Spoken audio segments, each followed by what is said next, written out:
Bwana, katika piti zangu katika mitandao ya kijamii kuna wasanii ambao nilipatana nao Mombasani. Wengine tumepatana nao physically, wengine tumeonana katika magigs, wengine tumeonana tu katika mitandao ya kijamii, Facebook, patana YouTube, patana IG, wengine tumeongea, wengine hatujawahi kuongea. Bwana, kuna mambo ambayo yanafanyika Pwani. Kuna muziki fulani ambao una trend saa hii Pwani. Bwana, watu wangu wa Sana Shamba, I'm here for you. Leo tunataka kuzungumzia watu wa Sana Shamba.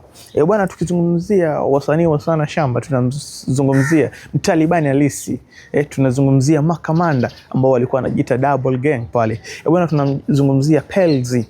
Bwana, tunamzungumzia MK, alafu tunamzungumzia pale Bize. Bwana, kuna wasanii wengi ambao wanataka kuzungumzia, ni wengi ambao wanafanya vizuri especially katika muziki wa Sana Shamba. Tukimzungumzia bado kuna Janja Almasi yuko ndani pale, tukimzungumzia mzee mzima Kala Moto mwenyewe bila kumsahau.